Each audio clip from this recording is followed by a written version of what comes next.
secara pengertiannya, Ci. Ya, uh, sada berdasarkan understanding, faith, understanding itu yang terbaik. Bukan berdasarkan percaya atau tidak saja gitu ya.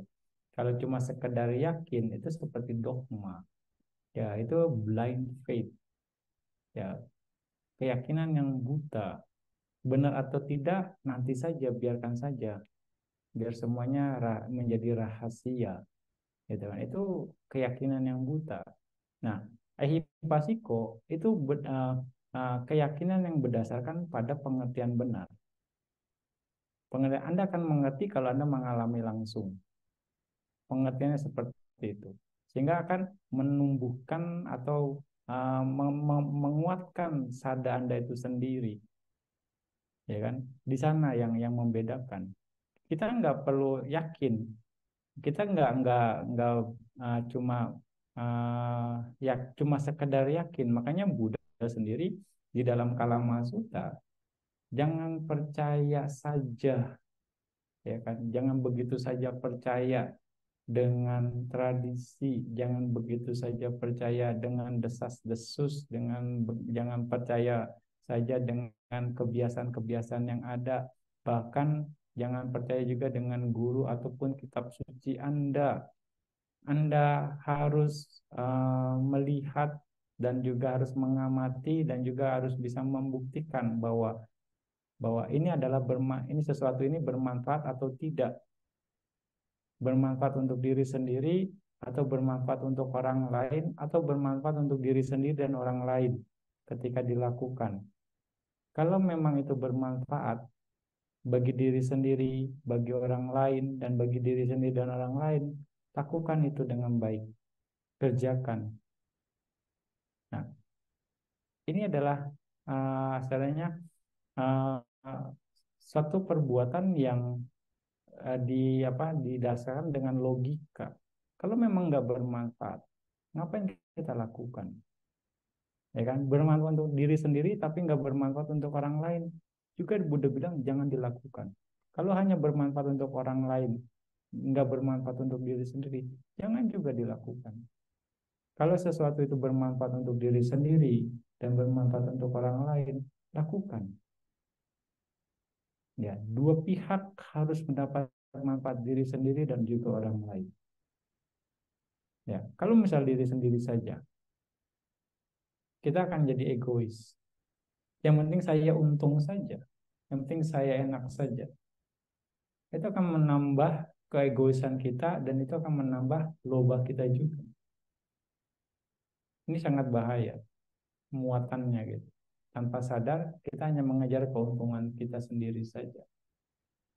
Nah, saya nggak peduli sama orang lain. Saya pokoknya bukan dalam artian nggak peduli. Ya mungkin uh, yang penting saya untung gitu. Ini nggak bermanfaat untuk orang lain. Ya kan? Terus juga kalau cuma diri sendiri rugi, orang lain untung. Kalau kita belum siap, yang kita kerjakan itu kita akan menyesal. Aduh, kenapa saya lakukan ini ya? Ya kan? Menyesal kemudian, sehingga kebajikan atau apapun yang Anda lakukan ini nggak bermanfaat, nilainya rendah. Anda terkorbankan, kecuali Anda punya mental yang siap. Ya, artinya di sini apapun yang Anda lakukan, Anda happy, Anda nggak merasa terbebani. Tapi kalau Anda ragu-ragu melakukannya, terpaksa melakukannya, ini juga akan jadi masalah. Anda nggak plong, Anda nggak ada ketulusan. Sehingga ketika ada masalah, tuh kan saya kan cuma mau bantu doang kalau nggak ada orang. Begitu ada orang ya sudah saya lepas gitu. Gitu ada masalah Anda akan jadi terbebani. Dan juga apa namanya bantuannya ini nggak tulus, nggak perfect. Syaratnya ada, misalnya karena terpaksa. Misalnya karena nggak ada orang, Anda bantuin gitu. Kalau ada orang, Anda nggak mau bantuin. Itu kan masih terkesan terpaksa. Ada bukan terpaksa sih, ada syaratnya. Ada syarat dan ketentuannya. Nah, ini masih ada catatan di sini. Bukan ya udah, kalau memang mau bantu, ada nggak ada orang, Anda mau berbuat baik, lakukan saja. Ya, di situ apa namanya? Apa namanya? Pemahaman-pemahaman ini yang kita kita bisa lihat. Ya, ya syarat dan ketentuan berlaku itu ketulusan dalam berbuat baik sekali lagi. Itu juga penting untuk kita kita apa namanya berdasarkan pengertian, ya pengertian benar itu sendiri. Jadi kita juga mengerti bahwa perbuatan baik ini harus dilakukan. Apalagi kalau kita bicara tentang abidama, sasangkarikang dan asangkarikang. Perbuatan baik dilakukan dengan spontan, bukan dengan syarat atau ketentuan. Ketika Anda berbuat baik, misalnya dengan catatan, dengan perenungan, itu sasangkarikang, dorongan. Jadi, oh jangan deh, jangan, boleh deh saya lakukan nih. Boleh deh saya lakukan karena nggak ada orang lagi yang melakukan. Itu dengan dorongan kebajikan Anda. Sasangkarikang, nggak spontan.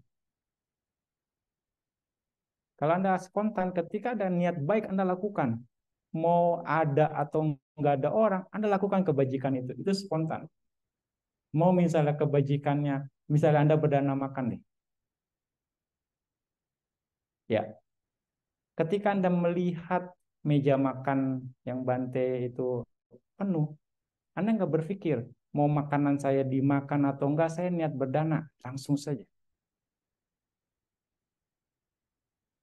Itu spontan.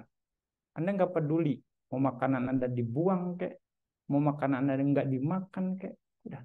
Yang penting saya berdana spontan. Itu spontan. Beda kalau misalnya, aduh, makanan banyak. Gitu. Dana jangan ya, dana jangan ya. Saya kalau kalau nggak kalau danain belum tentu dimakan. Nah, tapi jangan deh, saya udah datang ke sini dana aja deh. Nah, akhirnya perang mental di sana, gejolak batin, tapi akhirnya Anda berdana dengan ajakan. Nah, ini sering orang, tapi balik lagi tergantung kualitas orang. Ya, dan ini variasinya, variasi-variasi itu. Bisa aja orang, oh, bantainya udah banyak barang kebutuhannya. Jadi bingung mau dana apa ke bantainya. Nah, jadi kesempatan berdana Anda berkurang karena melihat keadaan. Bukan dari niat Anda mau berdana, Anda salurkan dengan baik. Anda selesaikan, Anda sempurnakan nilai kebajikannya itu. Kalau Anda melakukan itu, yang dapat kebajikan siapa? Kan Anda yang melakukan. Ya kan? Bukan bantainya yang dapat kebajikan, bantainya hanya terima karma baik saja berbuah gitu. Nah, makanya ada pelajaran yaitu berdana berbuat baik dengan spontan. Berbuat baik dengan spontan. Nah, itu juga bentuk kebiasaan. Ya, kira-kira ini pembiasaan-pembiasaan yang perlu dipelajari. Memang nggak gampang, artinya nggak bisa kita tergantung situasi dan kondisi, tergantung keadaan mental, keadaan pikiran kita, tergantung lingkungan atau bagaimana yang akhirnya menyebabkan potensi karma itu terjadi, ya kan? Kira-kira seperti itu. Ya, makanya berbuat baik dengan pengertian benar itu akan baik. Tapi pengertian benar pun Anda harus terus kaji lagi sampai Anda betul-betul melakukan kebajikan Anda dengan baik. Gitu. Ya kan? Oh, Bante teringat deh. Bante teringat ceritanya ada di salah satu cerita yang murid Buddha, Jotika kalau nggak salah ya. Dia punya istananya dari batu permata. Istana batu permata. Dan istananya itu dibangun oleh Dewa Saka. Jadi Dewa Saka harus turun tangan membantu atau membangun ke istana dia karena kebajikan orang ini sangat luar biasa. nggak ada yang sanggup, nggak ada yang bisa untuk apa namanya mengimbanginya. Jadi Dewa Saka sendiri harus turun tangan untuk membuatkan istana beliau. Ya, dan istananya di setiap gerbang pintunya itu ada 4 dewa penjaganya. Manusia di zaman Buddha.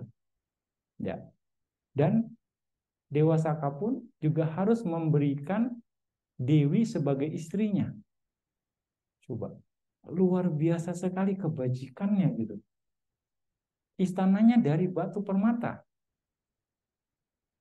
ya kan? Istrinya dari alam dewa, ya kan? Disuruh jadi istrinya orang ini oleh Dewa Saka. Dan setiap pintu dibuat rumahnya itu ada 4 pintu gerbang.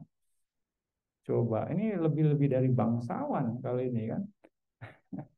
Dan setiap pintu gerbangnya itu dijaga oleh dewa, ya kan? Berarti karma baiknya luar biasa, karena perbuatan baik apa nih yang dia lakukan di zaman dulunya. Nah, Buddha cerita, dan orang ini menjadi orang yang paling kaya di kota itu dan mengalahkan raja pada saat itu. Ya, Raja Pasenadi kalah. Ya, Raja Pasenadi kalau nggak salah. Itu kalah kaya, jadi dia iri hati dan mau mengambil kekayaannya gitu, mau mengambil, mau istilahnya menguasai kekayaannya. Ya, dia tahu, dia ya sudah, kalau memang raja mau ambil, ambil saja, saya mau jadi biku aja deh gitu, karena dia sudah tahu, ya sudah matang kebijaksanaan. Oke, akhirnya dia tinggal. Nah, mau diambil sama raja. Begitu istananya mau diambil, istananya hilang, istrinya pun hilang. Jadi yang hanya bisa menikmati kekayaannya dia saja, orang lain nggak bisa. Makanya inilah karma akan membawa kita kemanapun. Kita yang buat, kita yang ya menerima, bisa dikatakan. Kalau bukan bagian kita, ya nggak akan terjadi. Nah, nah, apa kebajikan yang dia lakukan sampai begitu superior? Ternyata dia di zaman salah satu Buddha, dia bangun tempat, dia bangun kayak wihara, monastery untuk Buddha sendiri. Ya, bangun dengan besar, megah bisa dikatakan bangunannya. Dan dia nggak tanggung-tanggung, dia apa namanya buat satu kayak parit lah yang mengelilingi wihara itu, mengelilingi Dhamma Hall, dan diisi dengan batu permata. Dia sangat kaya pada saat itu. Ya, dikeliling oleh pokoknya diisi kayak semacam parit itu, diisi dikeliling itu. Dan dia bilang, siapapun yang perlu batu permata ini silakan ambil.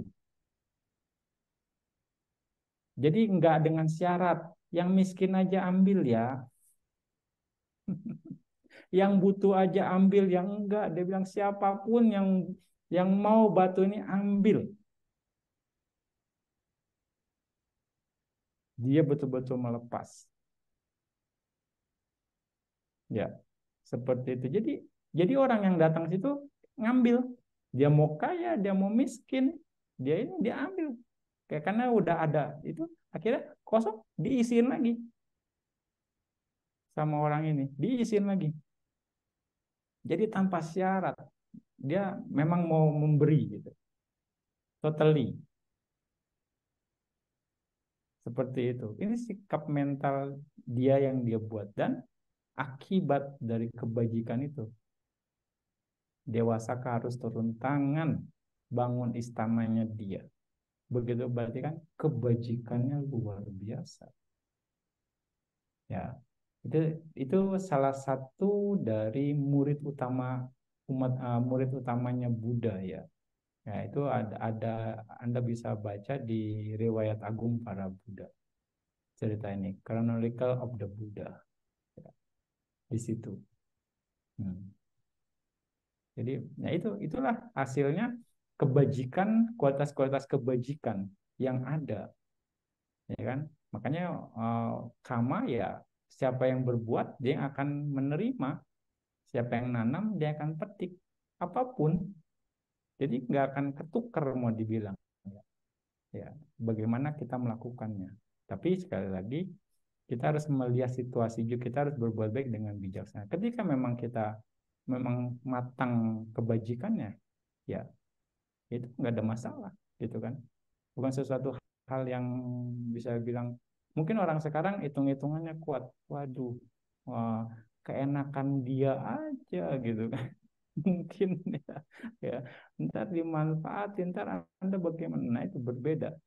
Sikap spirit apa sikap mental seseorang ketika spiritualnya sudah matang, kebijaksanaannya udah matang, ya kita nggak bisa membedakan. Kita nggak bisa mengambil sudut pandang kita untuk menilai orang lain, ya enggak gitu. Karena berbeda. Ini dari kematangan apa namanya kematangan spiritual dan tingkat pengertian sekali lagi, ya kan tingkat pengertian seperti itu. Ya makanya ya keyakinan based on understanding itulah yang terbaik. Ya, not blind faith, but based under understanding.